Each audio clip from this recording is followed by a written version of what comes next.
साथियों नमस्कार, मैं हूं डॉक्टर प्रदीप सिंह राव और एक मैं बहुत ही संवेदनशील नाजुक विषय की ओर आपका ध्यान आकर्षित करना चाहता हूं।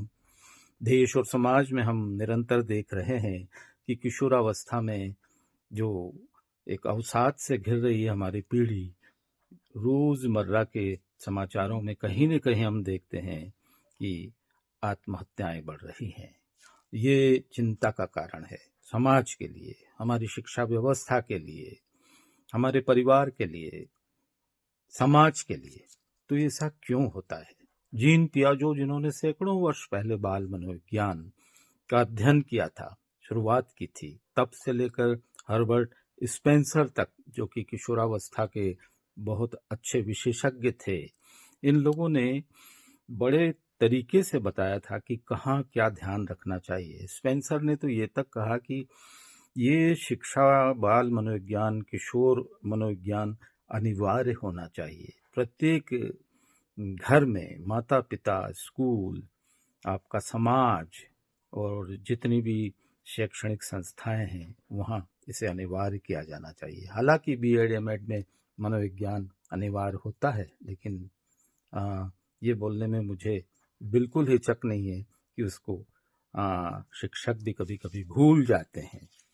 तो अनुशासन, धैर्य, शिष्टाचार तो हमारे घर से शुरू होता है, गुरुकुल परंपरा है, और उसमें तो भ्रूण से ही, माता के गर्भ से ही बच्चा सीखता है। अभिमन्यु का उदाहरण सबके सामने, ऐसे कई उदाहरण है। स्टेनले हॉल, जो कि किशोरावस्था के बहुत बड़े विशेषज्ञ थे, उन्होंने तो कहा कि ये तूफान और तनाव की उम्र है। और वाकई इस उम्र में तूफान और तनाव आता है, क्योंकि हार्मोन्स में परिवर्तन होते हैं, शारीरिक परिवर्तन होते हैं, और उसमें जो किशोर होता है वो महत्वाकांक्षी होता है, वो नकारात्मक बातों की ओर ज्यादा आकर्षित होता है।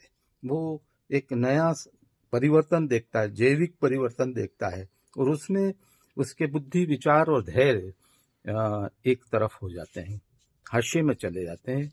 वो समय ऐसा होता है जो बेहद जोखिम उठाने वाली उम्र हो जाती है। जोर आजमाइश करना, पेड़ों पे चढ़ना, तेज रफ्तार से बाइक चलाना और करतब दिखाना, और इसके साथ साथ स्पीड में वो चलता है। तब उसे रोकना, उसे समझाना बहुत आवश्यक हो जाता है। जब वो झगड़ा करता है तब उसका क्रोध देखने लायक होता है, घर में बहस करता है तब वो देखने लायक होता है। इसके साथ साथ वो जो शैतान का खिलौना है मोबाइल, वो छुप कर देखता है। तो ये सारी चीजें उसे विपरीत दिशा की ओर आकर्षित करती है, विपरीत सेक्स की ओर आकर्षित करती है। तो इस उम्र में ही WHO के अनुसार सबसे अधिक आत्महत्याएं हो रही हैं। तो उसकी जिम्मेदारी पूरे समाज पर है, और हमारी नई शिक्षा नीति में भी बहुत सारे परिवर्तन हुए हैं, लेकिन अब समाज को बहुत ही संवेदनशील होकर शिक्षण संस्थाओं में ये ध्यान देना होगा कि ये जो विद्यार्थी हैं किशोरावस्था के, उनको कैसे संयमित किया जाए। अगली कड़ी में एक बार फिर मैं आपके बीच उपस्थित होऊंगा। आज इतना ही, धन्यवाद।